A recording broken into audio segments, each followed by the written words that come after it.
Tim Kaine, longtime senator, Democrats, so he should be supporting Biden, right? And even he, vice presidential candidate of Hillary Clinton, is done with this war on Yemen. Houthi behavior is abhorrent, but I've got to admit, I have grave skepticism about what we are doing right now. I have grave skepticism about the legal authorities. I have grave skepticism about the absence of true shared responsibility with nations whose ships are being attacked by the Houthis. Why should the U.S. and the U.K. be shouldering the burden of protecting other nations' ships? And I love that he cares about the legality. Like the U.S. has ever...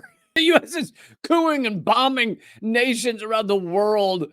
The legality of, is this legal? I don't know, because you're doing it without congressional approval, but the president has never really listened to Congress much about these things. They just bomb military-industrial complex, just keeps churning and bombing and killing and murdering, and it doesn't stop. So the legality, but I love that it's very cute that he thinks there's legality matters somehow. Burden of protecting other nations' ships. And I have serious skepticism about the effectiveness of this operation in terms of de-escalating into the attacks in the Red Sea. To begin with, on legal authority, I think we've all conceded that there is no congressional authorization for these hostilities. The hostilities definition under the word.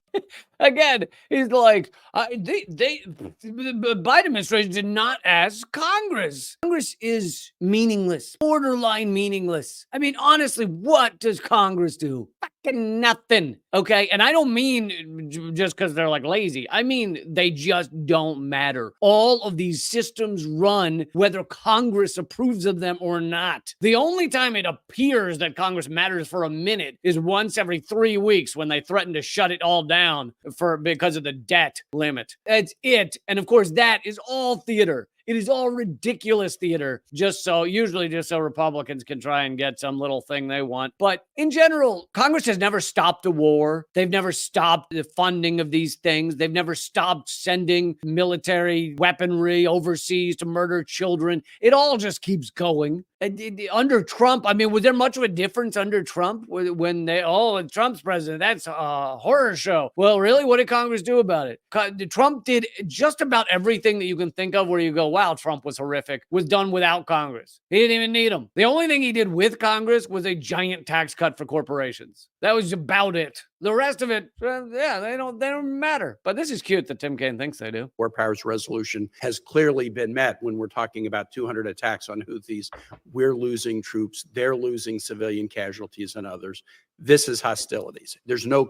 I love that he pretends he cares about civilians. It's like Gaza. U.S. bombs are raining down on Gaza. The U.S. is sending more bombs to Israel to drop on Gaza. Do you care about civilians there or no only this once? Congressional authorization for them. To claim that this is covered by Article 2 self-defense, Article 2 self-defense means you can defend U.S. personnel, you can defend U.S. military assets, you probably can defend U.S. commercial ships. But the defense of other nations' commercial ships in no way, and it's not even close, that's not self-defense under Article 2 of the Constitution. So you have to ask, as he says that, you ask yourself, well, why is the U.S. defending other nations' commercial ships? Well, it's because Israel is the U.S. Israel and the U.S. Israel is an arm of the U.S. It really is. I mean, they may have disagreements. I think Biden genuinely thinks Netanyahu's gone a little loopy, but of course, Biden's gone loopy as well. They are the same. And so when Biden or the administration, let's be honest, it's not Biden. Biden's, busy trying to chew on his elbow or something.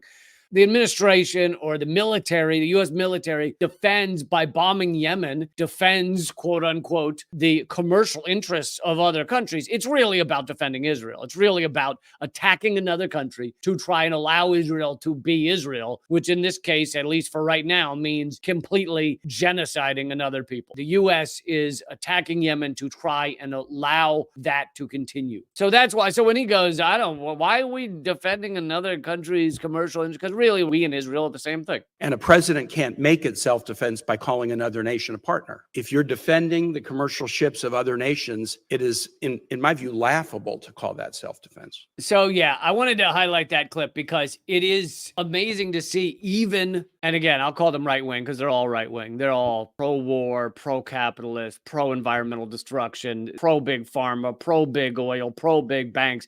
They are all right-wing. Everyone in Congress, just about, is right-wing. thing. And so it's amazing to see even right-wing senators, longtime senators, VP candidate for Hillary goddamn Clinton being like, yeah, I think we've gone too far. I think we shouldn't be bombing Yemen. I think we shouldn't be attacking another country on our long list of countries we're attacking. It's even too much for Tim Kaine.